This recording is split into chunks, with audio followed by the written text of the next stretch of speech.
Welcome back to our channel. నేను మీ స్వీటీని. Last వీడియోలో దీని యొక్క పార్ట్ 1 అనేది అప్లోడ్ చేశానండి. అది కనుక చూసి మీరు కంటిన్యూషన్ ఈ వీడియో కనుక చూడగలిగితే ఈ చాప్టర్ అనేది చాలా బాగా అర్థమవుతుందండి. లాస్ట్ వీడియోలో నేను ఏం చెప్పానంటే సెట్స్, దాని యొక్క బేసిక్స్ అన్నీ కూడా చెప్పాను, క్లాసిఫికేషన్ ఆఫ్ సెట్స్.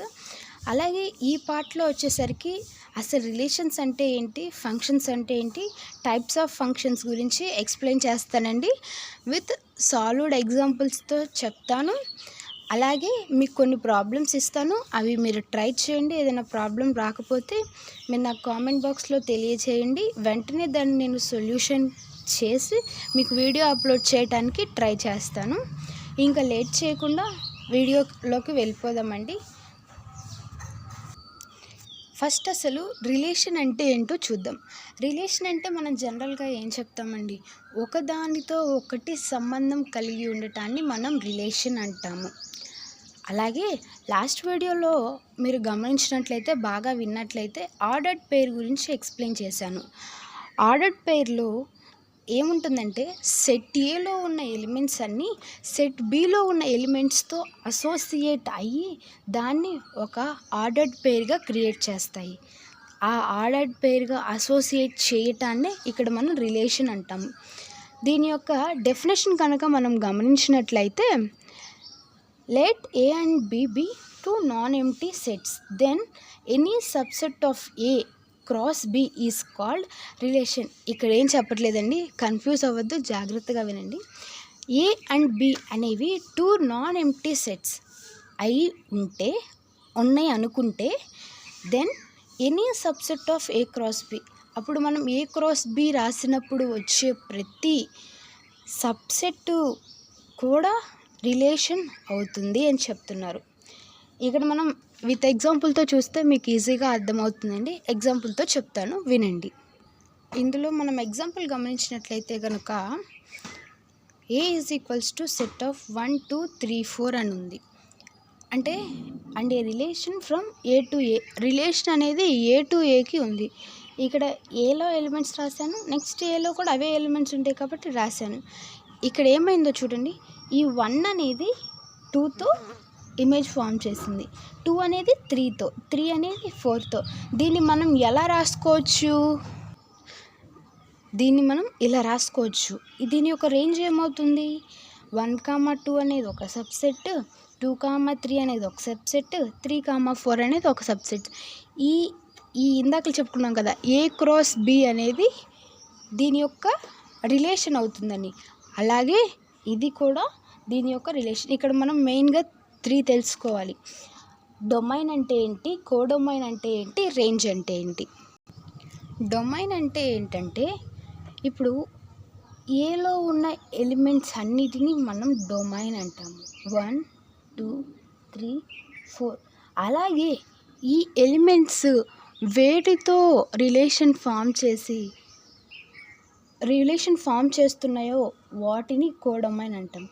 కోడొమైన్ అంటే ఇందులో ఉన్నవండి, 1 2 3 4. అలాగే రేంజ్ అంటే ఏంటంటే, ఈ ఏలో ఉన్న ఎలిమెంట్స్ ఈ ఏలో దేంతో ఇమేజ్ ఫామ్ చేస్తున్నాయి దాన్ని మనం రేంజ్ అంటాం. దీని యొక్క రేంజ్ ఏంటండి, 2 3 4. అర్థమైంది అనుకుంటున్నాను. Domain, codomain, range. అర్థం కాకపోతే కామెంట్ బాక్స్లో తెలియచేయండి, క్లారిటీగా దీని మీద వీడియో తీసి పెడతాను. ఇప్పుడు నేను ఒక ఎగ్జాంపుల్ ఇస్తాను, నేనే చేస్తాను. నెక్స్ట్ ఎగ్జాంపుల్ మీరు హోంవర్క్ చేయండి. ఇక్కడ ఈ ప్రాబ్లం గమనించినట్లయితే, ఏలో కొన్ని ఎలిమెంట్స్ ఇచ్చారు, బిలో కొన్ని ఎలిమెంట్స్ ఇచ్చారు. అలాగే X comma Y such that X belongs to A అన్నాడు. ఎక్స్ అనేది ఏకి సంబంధించినది, అలాగే వై బిలాంగ్స్ టు బి అన్నాడు. అంటే వై అనేది బికి సంబంధించినది. ఇక్కడ ఇంకొక హింట్ ఇచ్చాడు, X greater than Y, X అనేది వై కన్నా ఎక్కువ ఉండాలి ఇచ్చి is a relation from A to B అన్నాడు. మనల్ని ఏం కనుక్కోమన్నాడు, డొమైన్ అలాగే రేంజ్ కనుక్కోమన్నాడు. ఇప్పుడు మనం క్లారిటీగా చూద్దాం ఎలా ఈజీగా కనుక్కోవాలో. ఇక్కడ క్వశ్చన్లో ఇచ్చినట్లుగా నేను ఏలోని ఎలిమెంట్స్ అన్నీ ఇలా రాసుకున్నాను, బిలోని ఎలిమెంట్స్ అన్నీ ఇలా రాసుకున్నాను. డొమైన్, కోడొమైన్గా ఫస్ట్ వీటిని నేను రాసుకున్నాను. తర్వాత అక్కడ మనకి హింట్ ఏమి ఇచ్చాడంటే ఎక్స్ గ్రేటర్ దాన్ వై అన్నారు. సో ఇవి ఎక్స్ అనుకుంటే ఇవి వై కదా. ఇప్పుడు ఎక్స్ గ్రేటర్ దాన్ వై అంటే ఇది ఎక్కువ లేదుగా, దీనికన్నా తక్కువగానే ఉందిగా. ఇప్పుడు మనం గమనించినట్లయితే ఈ 3కి 2కి కనుక మనం చూసినట్లయితే ఇది దీంతో ఇమేజ్ ఫామ్ చేస్తుంది, అలాగే 5 4 తోటి ఫామ్ చేస్తుంది, 5 2 తోటి కూడా ఫామ్ చేస్తుంది ఇమేజ్ అనేది. అవునా కదా? ఇక్కడ 3 2 5 2 5 4 ఇలా ఇవి ఇమేజెస్ అనేవి ఫామ్ చేసాయి వాళ్ళు ఇచ్చిన హింట్ ప్రకారం. ఏంటి? ఎక్స్ అనేది గ్రేటర్ దాన్ వై. చూడండి, ఇది ఎక్స్ ఇది వై అనుకుంటే ప్రతి దాంట్లో వై కన్నా ఎక్స్ అనేది పెద్దగా ఉంది. వాడిచ్చిన సాటిస్ఫాక్షన్ ఇక్కడ మనకి ఓకే అయింది. కాబట్టి ఇప్పుడు మనం డొమైన్ రేంజ్ ఇలా ఈజీగా చెప్పుకోవచ్చుగా. ఇలా వస్తే ఇవి డొమైన్ అని, ఇవి రేంజ్ అని మనం చెప్పొచ్చు. ఇక్కడ గుర్తుంచుకోండి, ఏమైనా డొమైన్లో కానీ రేంజ్ కనుక్కోమన్నప్పుడు కానీ మనకి 2 టైమ్స్ వస్తే మనము అవి రాసేటప్పుడు ఓన్లీ 1 టైం మాత్రమే రాయాలి. ఇక్కడ మనం డొమైన్ కనుక్కున్నట్లయితే డొమైన్ ఆఫ్ ఆర్ ఏమవుతుంది? ఇదే అవుతుంది. 3, 5 అనేది డొమైన్ అవుతుంది. ఇక్కడ కూడా 5 ఉంది, కానీ మనం 2 టైమ్స్ రాయకూడదు. అలాగే నెక్స్ట్ ఏం కనుక్కోమన్నాడు? రేంజ్ కనుక్కోమన్నాడు. రేంజ్ ఆఫ్ ఆర్ అనేది ఏమవుతుంది? ఇవి అవుతున్నాయి. 2 సేమ్ కాబట్టి ఒక 2నే వేస్తున్నాను. నెక్స్ట్ 4, ఇది డొమైన్ రేంజ్ కనుక్కోవటం. ఇప్పుడు నేను ఒక ప్రాబ్లం ఇస్తాను, సేమ్ ఇదే, కాకపోతే చిన్న ఇక్కడ కండిషన్ మార్చిస్తాను. ఎక్స్ గ్రేటర్ దాన్ వై ఉంది కదా, నేను లెస్ దాన్ వై ఇచ్చి ప్రాబ్లం ఇస్తాను, మీరు ట్రై చేయండి. ఇక్కడ గమనించండి, నేను హోంవర్క్ ప్రాబ్లం ఇచ్చాను. A is equals to set of 1 2 3 4 5, B is equals to set of 1 4 5 and R is equals to set of x comma y such that x belongs to A, y belongs to B and x is less than y is a relation from A to B. Find domain and range. Same ఇదే మోడల్లో మీరు చేయండి, చాలా ఈజీగా answer అయితే వస్తుంది. Answer ఎంత వచ్చిందో కామెంట్ బాక్స్లో తెలియజేయండి. డౌట్స్ ఉంటే అడగండి, క్లారిఫై చేస్తాను. ఇంతవరకు రిలేషన్స్ చెప్పానండి. ఇప్పుడు ఫంక్షన్స్ చూద్దాం. ఫంక్షన్స్ అంటే ఏంటో ఈజీగా తెలుసుకుందాం. ఇప్పుడు మనకి ఏ అండ్ బి అనేవి 2 నాన్ ఎంప్టీ సెట్స్ అనుకోండి. అప్పుడు ఏ టు బి అనేది మనం ఒక రిలేషన్ ఫామ్ చేస్తాం కదా, దాన్నే మనం ఫంక్షన్ అంటాం, లేదా మ్యాపింగ్ అని కూడా అంటాము. నేను డెఫినేషన్ వర్డ్స్ రూపంలో చెప్తాను, అప్పుడు మీకు ఈజీగా అర్థమవుతుంది. ఇక్కడ గమనించండి, A and B are 2 non empty sets. A relation F from A to B is called function. దీన్ని కూడా ఇందాక చెప్పిన విధంగానే ఎగ్జాంపుల్స్ రూపంలో చెప్తాను, అప్పుడు ఈజీగా అర్థమవుతుంది. ఇక్కడ మనం గమనించినట్లయితే ఏలో కొన్ని ఎలిమెంట్స్ ఉన్నాయి, బిలో కొన్ని ఎలిమెంట్స్ ఉన్నాయి. ఈ ఏలో ఉన్న ఎలిమెంట్ బిలో ఉన్న ఎలిమెంట్తో రిలేషన్ని క్రియేట్ చేసుకుంది. 1 5 తోటి, 2 4 తోటి, 3 6 తోటి. దీన్నే మనం ఏమంటామంటే ఫంక్షన్ అంటాం. దాన్ని మ్యాథమెటికల్ రిప్రజెంటేషన్ ఎలా చేస్తారు అంటే ఇలా మనం రిప్రజెంట్ చేస్తాం. F maps A to B అంటే దీన్ని చదివేటప్పుడు F maps A to B అంటాం, లేదా A function from A to B అని కూడా దీన్ని చదువుతాం. అర్థమైంది అనుకుంటున్నాను ఫంక్షన్ అంటే ఏంటో క్లియర్గా. ఇందులో ఇంకా మనకి టైప్స్ ఆఫ్ ఫంక్షన్స్ చాలా ఉన్నాయి, వాటి గురించి చెప్తాము. ఇంతకన్నా ముందు మనకి ఇమేజ్ అంటే ఏంటి, ప్రీ ఇమేజ్ అంటే ఏంటో తెలియాలి. ఫస్ట్ ఇమేజ్ గురించి ఎక్స్ప్లెయిన్ చేస్తాను, క్లారిటీగా వినండి. ఫస్ట్ నేను ఎక్స్ప్లెయిన్ చేస్తాను, తర్వాత డెఫినేషన్ ఇస్తాను, జాగ్రత్తగా వినండి. ఇప్పుడు ఇదే మనం ఎగ్జాంపుల్గా తీసుకున్నట్లయితే F maps A to B అనేది ఒక ఫంక్షన్ అనుకోండి. అయితే ఎఫ్ ఆఫ్ ఏ అనేది బికి ఈక్వల్ అవుతుంది. అప్పుడు ఆ బిని మనం ఏమంటాము అంటే ఇమేజ్ అంటాము, ఇమేజ్ ఆఫ్ ఏ అంటాం. అంటే ఇప్పుడు ఇక్కడ 1 అనేది 5తో రిలేషన్ని ఫామ్ చేసింది. అంటే F of 1 is equals to 5 5. ఈ ఎగ్జాంపుల్ ప్రకారం ఇది కరెక్టే కదండి. f(1) = 5. అప్పుడు మనం ఏమంటాము అంటే దీన్ని 5ని ఇమేజ్ అంటాం. దేనికి ఇది ఇమేజ్? 1కి ఇది ఇమేజ్. అదే మనం ఈ ఏమంటామంటే ప్రీ ఇమేజ్ ఆఫ్ బి అంటాం. Pre image of B.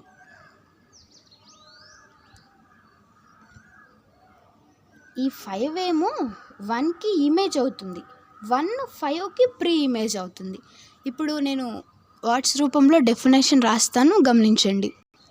ఇక్కడ మనం జాగ్రత్తగా డెఫినేషన్ని చూసినట్లయితే f maps a to b is a function and f of a is equals to b, then b is called the image of a under f, or the f image of a, the element a is called pre-image. ఇక్కడ మనం గమనించాం కదండి, f(1) అనేది 5కి equal, అంటే a to b అనేది function అయితే f of a is equals to b, f(1) is equals to 5 అయింది. ఇందులో bని ఏమంటాము అంటే ఇమేజ్ ఆఫ్ a అంటాం. అదే ఏని అంటే 5 is image of 1, 1 is pre image of 5. జాగ్రత్తగా వినండి, 5 is image of 1, 1 is pre image of 5. ఓకేనా? దీన్ని ప్రీ ఇమేజ్ అని కానీ లేదా ఇన్వర్స్ ఇమేజ్ ఆఫ్ బి అని కూడా అంటాము. ఇన్వర్స్ ఇమేజ్ ఆఫ్ బి అని కూడా అంటాము. దీన్ని ఎలా మనం రాస్తాము అంటే a = f inverse of B అని మనం డినోట్ చేస్తాము. అర్థమైంది అనుకుంటున్నాను. అర్థం కాకపోతే కామెంట్ బాక్స్లో తెలియజేయండి, ఈజీగా ఎక్స్ప్లెయిన్ చేయగలుగుతాను, ఇంకా మీకు అర్థమయ్యేటట్టు క్లారిఫైగా ఎక్స్ప్లెయిన్ చేయగలుగుతాను. అలాగే మనకి కొన్ని టైప్స్ ఆఫ్ ఫంక్షన్స్ ఉన్నాయి. అవి చూశాక మనం ఎగ్జాంపుల్ ప్రాబ్లమ్స్ చూద్దాము. ఫస్ట్ టైప్స్ ఆఫ్ ఫంక్షన్లో ఫస్ట్ వచ్చేసరికి 1 ఫంక్షన్ అంటే ఏంటో చూద్దాము. 1 ఫంక్షన్ అంటే ఏంటంటే, ఇప్పుడు సెట్ ఏలో కొన్ని ఎలిమెంట్స్ ఉన్నాయి, సెట్ బిలో కొన్ని ఎలిమెంట్స్ ఉన్నాయి. ఈ సెట్ ఏలో ఉన్న ఎలిమెంట్స్ అన్నిటికీ వేరు వేరు ఇమేజెస్ కనుక సెట్ బిలో ఉంటే దాన్ని 1 ఫంక్షన్ అంటాము. ఇప్పుడు నేను వర్డ్స్ రూపంలో రాస్తాను, జాగ్రత్తగా గమనించండి. ఇక్కడ మనం గమనించినట్లయితే ఏ function f maps a to b is said to be 1 function. ఈ f maps a to bని ఎప్పుడు మనం 1 ఫంక్షన్ అని చెప్తాము అంటే, if distinct elements in a have distinct images in b under function. అంటే ఏ యొక్క వేరు ఎలిమెంట్స్కి బి యొక్క వేరు ఇమేజెస్ కనుక ఉన్నట్లయితే దాన్ని 1 ఫంక్షన్ అంటాము. లేదా దీనికి ఇంకొక పేరు వచ్చేసరికి ఇంజెక్టివ్ ఫంక్షన్ అని కూడా దీన్ని అంటాము.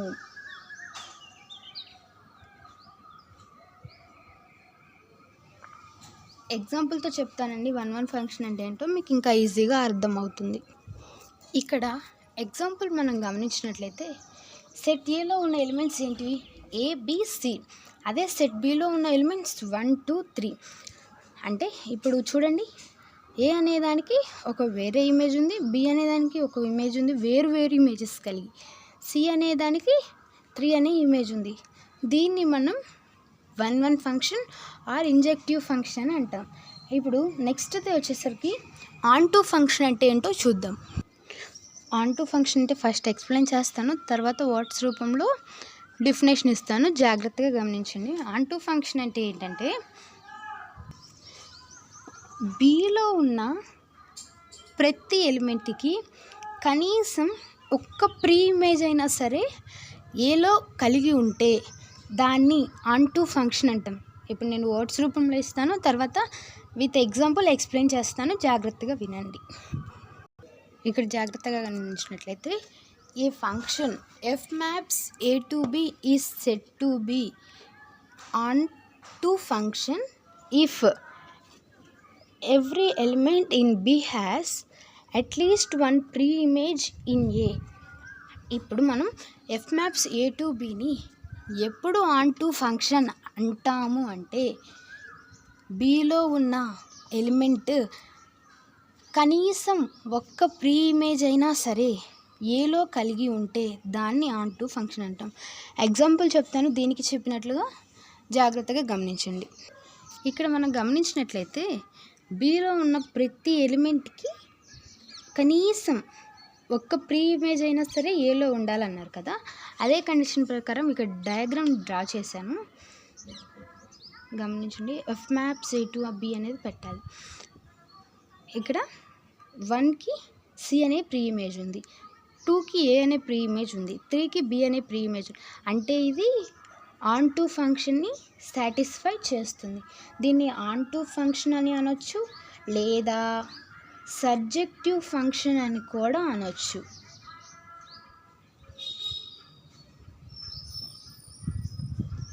ఓకే, నెక్స్ట్ ఫంక్షన్ మనకు వచ్చేసరికి 1 అండ్ ఆన్ టు రెండు కలిగి ఉన్న ఫంక్షన్ అంటే ఏంటో మనం గమనిద్దాం.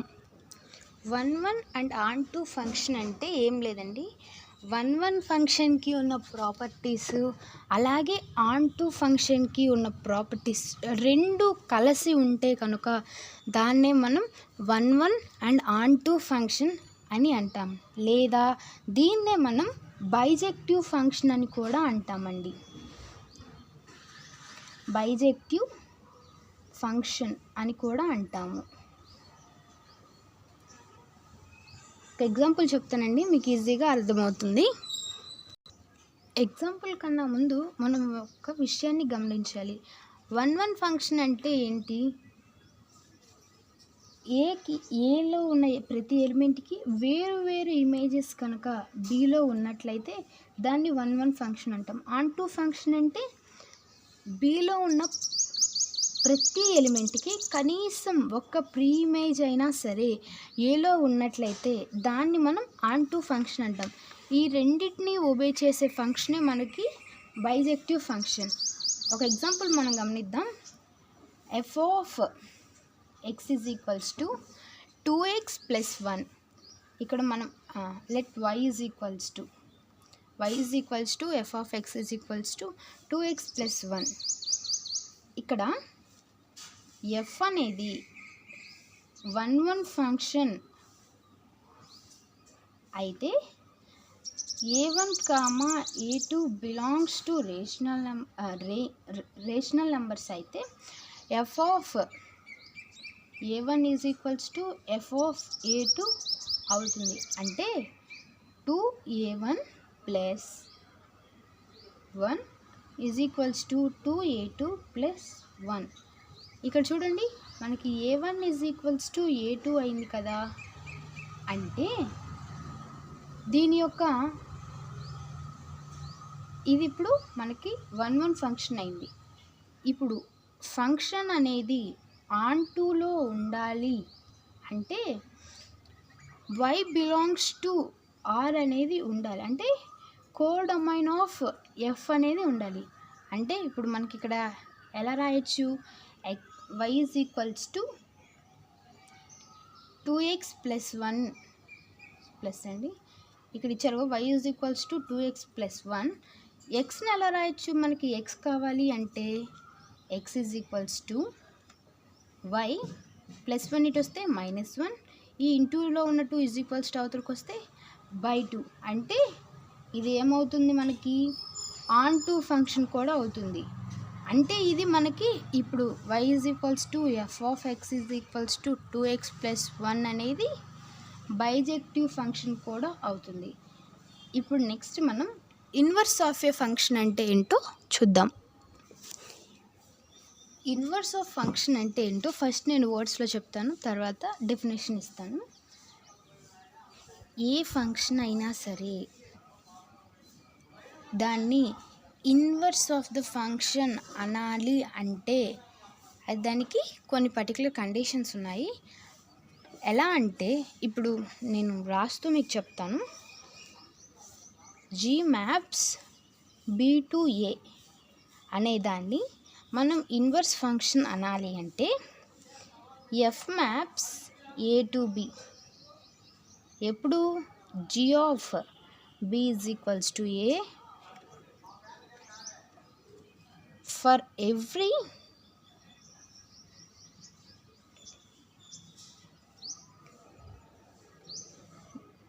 A belongs to capital A, small b belongs to capital B, such that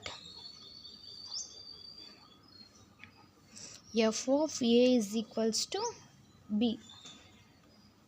అంటే f maps A to B అనేది ఫంక్షన్ అంటే అప్పుడు మనం ఆ ఫంక్షన్ ఎలా రాసుకోవచ్చు, g is equals to set of b comma A or A comma B belongs to f is called inverse of the function, is called inverse of the function,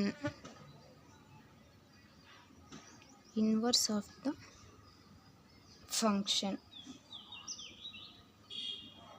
defined from B to A, defined from B to A. దీన్ని ఎలా denote చేస్తాము అంటే మనం g is equals to F inverse అని denote చేస్తాము. ఇది inverse of function గురించి అండి. ఇప్పుడు మనం ఒక ఎగ్జాంపుల్ చూద్దాం. మీరు ఒక ఎగ్జాంపుల్ చేయండి, నేను ఒక ఎగ్జాంపుల్ ఎక్స్ప్లెయిన్ చేస్తాను. ఇక్కడ మనకి ఒక ప్రాబ్లం ఇచ్చారండి. If F maps R to R defined by f of x is equals to 2x minus 7 by 4 is a bijective function. ఇది ఒక బైజెక్టివ్ ఫంక్షన్ అని చెప్తున్నారు. చెప్పి మనల్ని ఏం కనుక్కోమంటున్నారంటే ఎఫ్ ఇన్వర్స్ ఎక్స్ కనుక్కోమంటున్నారు. అది ఎలాగో చూసేద్దాం. ఎప్పుడైనా సరే ఒకటి గుర్తుంచుకోండి, ప్రాబ్లం ఇవ్వగానే దాన్ని చదివేసి నాకు రాదు, ఇదేదో క్వశ్చన్ పెద్దగా ఉంది అని ఎప్పుడు ఫీల్ అవ్వకండి. ఫస్ట్ అక్కడ ఏమి ఇచ్చారో దాన్ని పేపర్ మీద ప్రజెంట్ చేయండి. తర్వాత స్టెప్ బై స్టెప్ మీకే చిన్న చిన్నగా తెలుస్తూ ఉంటుంది. ఇప్పుడు మనకి ఏమి ఇచ్చారు క్వశ్చన్లో అంటే F of X is equals to 2x minus 7 by 4 అనేది బైజెక్టివ్ ఫంక్షన్ ఇచ్చాడు. నేను దీన్ని లెట్ y అనుకుంటున్నాను. y is equals to 2x minus 7 by 4 అనుకుంటున్నాను. అప్పుడు నాకు 4ని ఇటు పంపించేసి క్రాస్ మల్టిప్లై చేద్దాం. 4y is equals to 2x minus 7 అవుతుంది. ఇప్పుడు దీన్ని ఎక్స్ అంటే ఏంటో కనుక్కుందాం. మిగిలినవన్నీ ఇటు పంపించేద్దాం. 4y ఈ మైనస్ 7 ఇటు వస్తే ప్లస్ 7 2x ఉంటుంది. అప్పుడు 2xలో ఇంటూ 2 ఇటు వస్తే బై 2 అవుతుంది. ఇది ఎక్స్ అవుతుంది. X is equals to 4y plus 7 by 2 అవుతుంది. F inverse of Y F inverse of Y ఏమవుతుంది దీనికి అంటే F inverse of Y is equals to 4y plus 7 by 2 అవుతుంది. ఇప్పుడు ఏం చేయాలంటే మనకి ఎఫ్ ఇన్వర్స్ ఆఫ్ ఎక్స్ కావాలి కాబట్టి, ఎందుకు మనం ఇది కనుక్కోవాలి కాబట్టి ఈ ఈక్వేషన్లో ఇక్కడ ఏవైతే వై వాల్యూస్ ఉన్నాయో వాటి ప్లేస్లో మనం ఎక్స్ సబ్స్టిట్యూట్ చేసుకోవాలి. ఇప్పుడు ఇక్కడ ఎక్స్ సబ్స్టిట్యూట్ చేస్తే 4x ప్లస్ 7 బై 2. ఈ ఎఫ్ ఇన్వర్స్ ఆఫ్ ఎక్స్ అనేది 4x ప్లస్ 7 డివైడెడ్ బై 2. ఇదండి ఎఫ్ ఇన్వర్స్ ఆఫ్ ఎక్స్. ఇలా కనుక్కోవాలి. ఇప్పుడు నేను ఒక ప్రాబ్లం ఇస్తాను, హోంవర్క్ చేయండి మీరు. ఇదండి మీ హోంవర్క్ ప్రాబ్లం వచ్చేసరికి if F maps R to R is defined as F of X is equals to 3x minus 2 is a bijective function, then find F inverse X. ఇదండి క్వశ్చన్. సేమ్ ఇదే ప్రాసెస్లో చేయండి, ఈజీగా ఆన్సర్ వస్తుంది మీకు. ఈ video కనుక మీకు నచ్చినట్లయితే మీ ఫ్రెండ్స్తో షేర్ చేసుకోండి, లైక్ చేయండి, నా ఛానల్కి సపోర్ట్గా ఉండండి. ఇంకా నుంచి మాత్రం మంచి మంచి ఇంపార్టెంట్ వీడియోస్ షేర్ చేస్తాను మన మ్యాథ్స్కి రిలేటెడ్. అలాగే మ్యాథ్స్లో 95 ప్లస్ అంటే 75 ప్లస్ 80 కదా మనకి ఫైనల్ ఎగ్జామ్స్ రాసేది. 75+ ఈజీగా ఎలా స్కోర్ చేయాలో చెప్తాను. మెయిన్గా ఈ లెసన్లో నుంచి ముందు చెప్పిన సెట్స్లో నుంచి కానీ ఇప్పుడు చెప్పిన రిలేషన్స్ అండ్ ఫంక్షన్స్లో ఫంక్షన్స్ యొక్క అంటే డిఫరెంట్ టైప్స్ ఆఫ్ ఫంక్షన్స్ ఉన్నాయి కదా, 1 ఆన్ 2 బైజెక్టివ్ ఫంక్షన్స్, ఇలా వేటిలో నుంచి మనల్ని ఫైనల్ ఎగ్జామ్స్లో క్వశ్చన్స్ అడగరండి. ఈ లెసన్ నుంచి ఓన్లీ మనకి 3 మార్క్స్ షార్ట్ ఆన్సర్ మాత్రమే ఉంది కాబట్టి అది ఈ మోడల్లో ఇస్తాడు. ఏంటి, ఎఫ్ ఇన్వర్స్ A2 అంటే మనకు ఒక ఫంక్షన్ ఇచ్చేసి దానికి ఇన్వర్స్ ఫంక్షన్ కనుక్కోమని అడుగుతాడు. అదొకటి అడుగుతాడు. లేదంటే నేను ఇంకొకటి చెప్పటం మర్చిపోయాను, అదొక్కటి చెప్పి వీడియోని ఎండ్ చేస్తానండి. 3 మార్క్స్కి ఇన్వర్స్ ఫంక్షన్ కనుక్కోమని అడగచ్చు, లేదు ఇలా కూడా అడగవచ్చండి. ఇలా మనకు ఒక ఫంక్షన్ ఇచ్చేసి f(0), f(-4), f(5) కనుక్కోమంటారు. ఇదేం లేదండి, f(0) అంటే ఎక్స్ ప్లేస్లో ఉన్న దగ్గరల్లా మనం 0ని సబ్స్టిట్యూట్ చేయాలి. 0² - 3 × 0. 0తో దేన్ని మల్టిప్లై చేసినా 0నే కాబట్టి దీనికి 0. f(0) అంటే 0. f(-4) అంటే ఇవి అండి మనం కనుక్కోవాల్సింది. f(-4) అంటే ఎక్స్ ప్లేస్లో -4 సబ్స్టిట్యూట్ చేయాలి. 2(-4) (2) -3(-4) 2. -4) అంటే 4 4s 16. Minus into minus plus అవుతుందండి, చూడండి. -4 × -4, minus into minus plus, 4 4s 16, -3 × -4, 16 2s ఎంత, 32, minus into minus plus, 4 3s 12. ఇక్కడ ఏమవుతుందండి, 44 అవుతుంది. అలాగే f(5) మీరు కనుక్కోండి, ఆన్సర్ ఎంత వచ్చిందో. వీటిల్నే మనం రేంజ్ అని కూడా అంటామండి. ఇలా ఇచ్చేసి అంటే వీటిని మనం డొమైన్ అంటాం. ఈ ఫంక్షన్ ఇచ్చేసి ఎగ్జామ్లో డొమైన్ ఇచ్చేసి మనల్ని రేంజ్ కనుక్కోమంటారు. ఈ విధంగా ఇచ్చిన డొమైన్ యొక్క వాల్యూస్ మనం కనుక ఈక్వేషన్లో సబ్స్టిట్యూట్ చేస్తే మనకు వచ్చే వాల్యూ రేంజ్. ఇది కూడా 3 మార్క్స్కి ఇచ్చే అవకాశం ఉందండి. ఈ 2 ప్రాబ్లమ్స్లో ఏ ప్రాబ్లం ఇచ్చినా కనుక మీరు టెక్స్ట్ బుక్ నుండి సాల్వ్ చేయగలిగితే కనుక మీరు ఈజీగా ఈ లెసన్ నుంచి 3 మార్క్స్ అనేది గెయిన్ చేసుకోగలరు. ఇంకా మంచి మంచి వీడియోస్తో మీ ముందుకు వస్తాను. Thank you for watching. Bye అండి.